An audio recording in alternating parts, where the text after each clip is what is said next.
Delight IAS में मैं kiwi Singh आप सभी का स्वागत करती हूं। आज के इस वीडियो में हम अपने एनसीईआरटी समरी कोर्स में क्लास 10th के चैप्टर 4 औद्योगिकरण के युग के बारे में पढ़ेंगे। सबसे पहले हम बढ़ते हैं आज के प्रश्न की तरफ।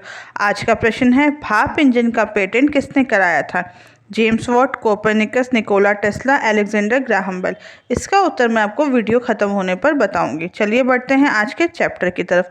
आज हम पढ़ेंगे इस चैप्टर में पूर्व औद्योगिकरण, औद्योगिकरण की गति, श्रमिकों के जीवन, भारत में कपड़ा युग और औद्योगिकरण के अन्य बातों के बारे में। सबसे पहले जानते हैं औद्योगिकरण के युग के बारे में। जिस युग में हस्त निर्मित वस्तुएं बनना कम हुई और फैक्ट्री, मशीन और तकनीकी का विकास हुआ, उसे हम औद्योगिकरण का युग कहेंगे। इसमें खेती है जो समाज था वह औद्योगिक समाज में बदल गया था।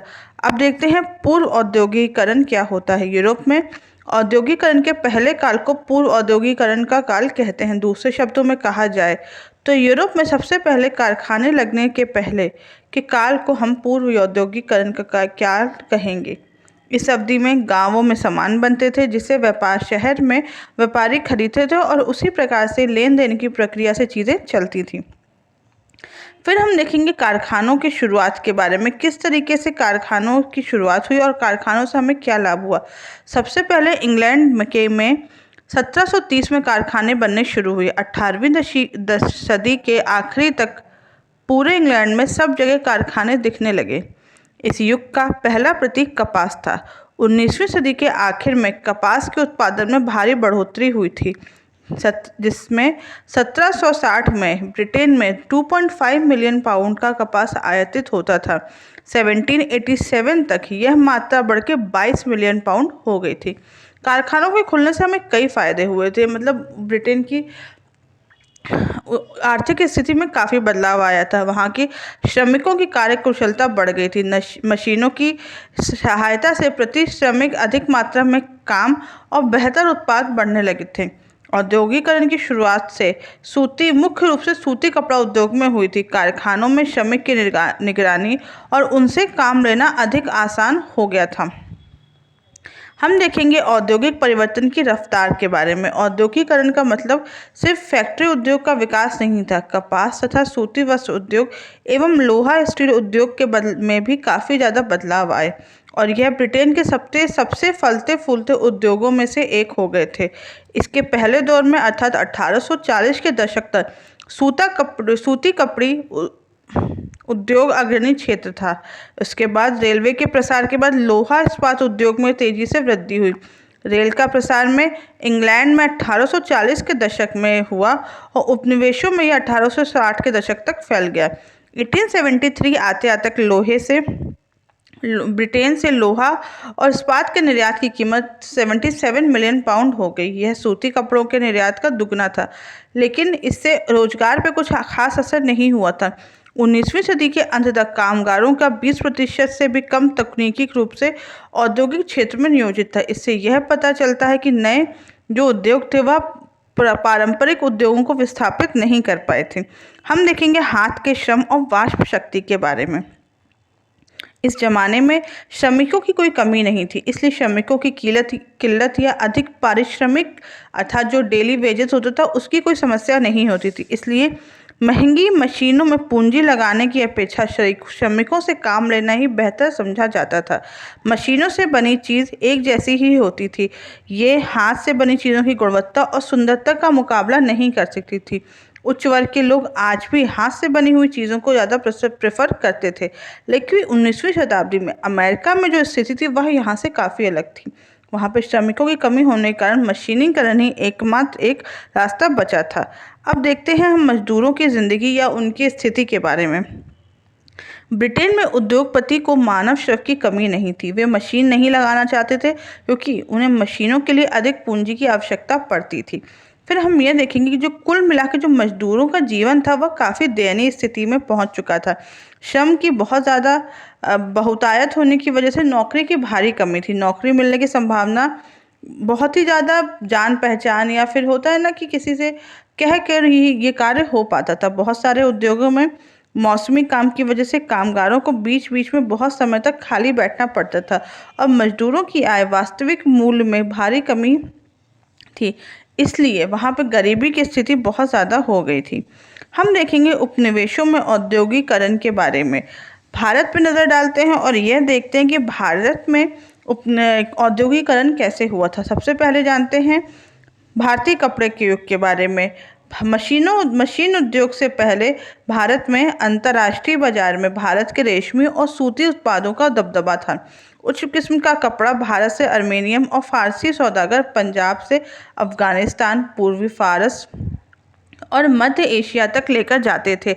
सूरत, हुगली और मसूलीपट्टनम प्रमुख बंदरगाह थे। विभिन्न प्रकार के भारतीय व्यापारी और बैंकर इस नेटवर्क में शामिल होते थे। यहाँ पर दो प्रकार के व्यापारी होते थे, आपूर्ति सौदागर और निर्यात सौदागर। बंदरगाहों पर बड़े मालिक तथा निर्यात व्यापारी दलाल के साथ कीमतों पर मोल भाव करते थे और आपूर्ति सौदागर से माल खरीदते थे। फिर हम देखेंगे कि मशीन उद्योग के बाद का युग कैसा था। 1750 के दशक तक भारतीय सौदागर के निरंतर वाला नेटवर्क टूटने लगा। यूरोपीय कंपनी की ताकत बढ़ने लगी। सूरत और हुगली जैसे पुराने बंदरगाह कमजोर पड़ गए थे। मुंबई तथा कलकत्ता एक नए बंदरगाह के रूप में उभरा था। व्यापार यूरोपीय कंपनी द्वारा नियंत्रित होता तथा यूरोपीय जहाजों द्वारा होता था।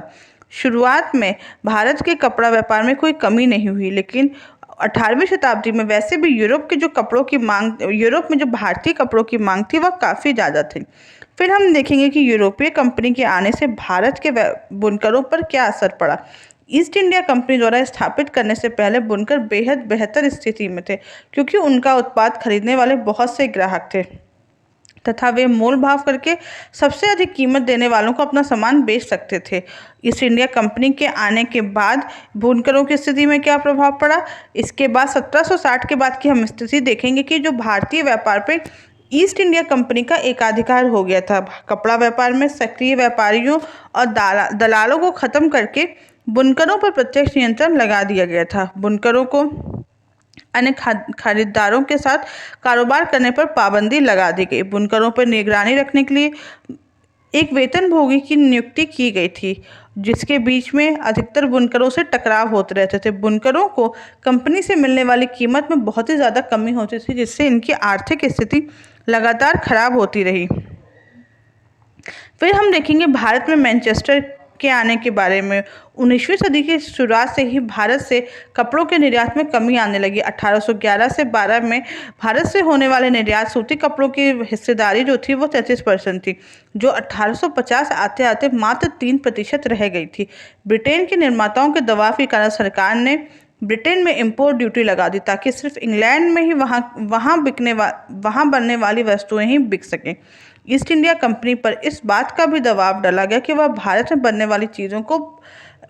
ब्रिटेन में बनने वाली चीज़ों को भारत में बेचें। फिर हम देखेंगे कि 18वीं शताब्दी के अंत तक भारत में सूती कपड़ों का आयात ना के बराबर था, लेकिन 1850 आते आते यह कुल आयात 31% हिस्सा सूती कपड़े था।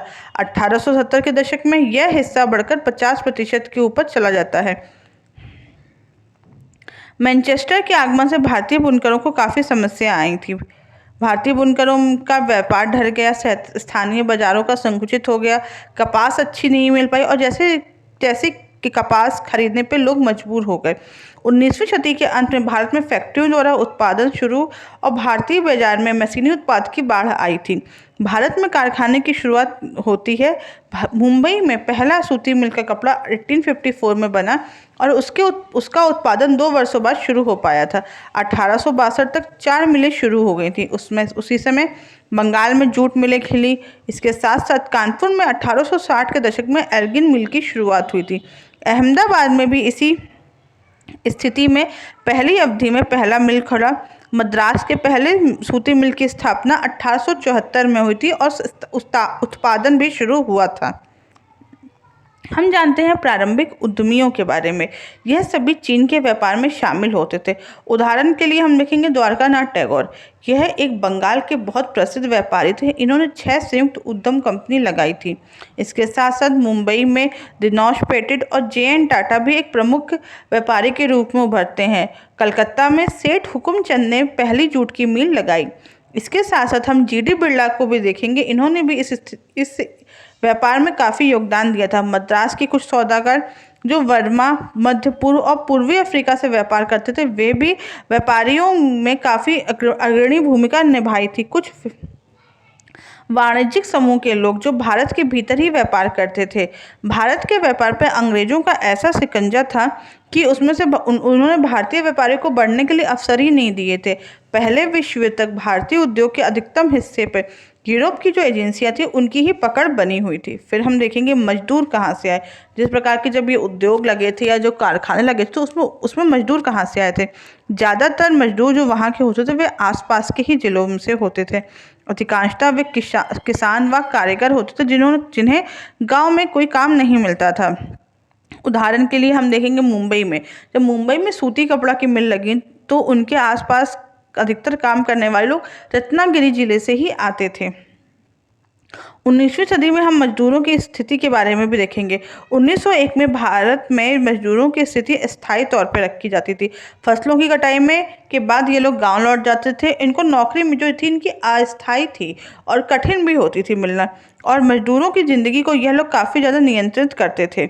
फिर हम देखेंगे औद्योगिक विकास के अनूठेपन के बारे में। भारत में औद्योगिक उत्पादन पर वर्चस्व रखने वाले यूरोपीय प्रबंधक एजेंसियों की कुछ खास तरह के उत्पादन में ही दिलचस्पी थी। उन्होंने केवल उन चीज़ों पर ध्यान दिया जो निर्यात की जा सकी भारत में बेचने के लिए, जैसे कि चाय, कॉफ़ी, नील, जूट, खनन आदि। भारतीय व्यवसायियों ने वे उद्योग लगाए 19वीं शताब्दी के आखिर में जो मैनचेस्टर उत्पाद से प्रतिस्पर्धा नहीं करते थे। उदाहरण के लिए धागा, जो कि आयात नहीं किया जाता था, तो कपड़े की बजाय धागे के उत्पादन पर ज़्यादा जोर दिया गया। 20वीं सदी के पहले दशक में भारत में औद्योगिकरण का ढर्रा बदल गया। स्वदेशी आंदोलन ने विदेशी वस्तुओं को बहिष्कार करने के लिए लोगों को प्रेरित किया। इस वजह से भारत में कपड़ा उत्पादन शुरू हुआ।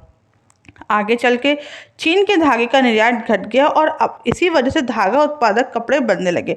1900 से 1912 के दशक के बीच में सूती कपड़े का उत्पादन दुगना हो गया था। प्रथम विश्व युद्ध ने भारत में औद्योगिक उत्पादन को तेजी बढ़ाया था। नई फैक्ट्रियों की स्थापना हुई जिससे, क्योंकि जो ब्रिटिश की जो ब्रिटिश मिलें थी वह युद्ध के लिए जो उत्पाद बनाना था उनमें व्यस्त थी, जिससे भारत की जो औद्योगिक क्रांति थी या नई फैक्ट्रियों के उदय में बहुत महत्वपूर्ण भूमिका निभाई है। फिर हम देखेंगे वस्तुओं के लिए किस प्रकार के बाजार की स्थापना हुई और किस तरीके की चीज़ें मिली हैं। ग्राहकों को रिझाने के लिए कई तकनीकियों का प्रयोग होता था, जिसके लिए विज्ञापन एक जाना माना तरीका था। मैनचेस्टर के उत्पादक अपने लेबल पर उत्पादन का स्थान जरूर दिखाते, जैसे कि मेड इन मैनचेस्टर का लेबल इनकी क्वालिटी का प्रतीक होता था। इन लेबल पर सुंदर चित्र भी होते थे। इन चित्रों में अक्सर भारतीय देवी देवताओं की तस्वीरें होती थी। स्थानीय लोगों से एक तरीके से मतलब होता है ना, कांटेक्ट बनाने के लिए या अपनी चीज़ों को अच्छे से बेचने के लिए कि यह एक अच्छा तरीका होता था। फिर हम देखेंगे 19वीं शताब्दी के उत्तरार्ध में उत्पादकों ने अपने उत्पादों को मशहूर बनाने के लिए उनके कैलेंडर बांटने शुरू कर दिए। इनकी जो शेल्फ लाइफ होती है ये ज़्यादा टाइम तक होती है। ये अखबार और पत्रिका की तुलना में ज़्यादा ऐड करते हैं। ये पूरे साल तक एक ब्रांड के रिमाइंडर का काम किया करते थे। भारत के उत्पादक अपने विज्ञापनों में अक्सर राष्ट्रवादी संदेशों की प्रमुखता देते थे और ताकि ग्राहकों को वह सीधे तौर पे अपने आप से जोड़ सके। फिर हम आते हैं आज के प्रश्न की तरफ। आज का प्रश्न था भाप इंजन का पेटेंट किसने कराया है? तो इसका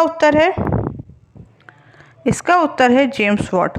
आज के वीडियो में बस इतना ही। अगर आपको इस वीडियो से रिलेटेड कोई भी डाउट हो तो आप मुझे कमेंट बॉक्स में बताएं और फ्री PDF के लिए हमारे टेलीग्राम ग्रुप को ज्वाइन करें। Thank you so much.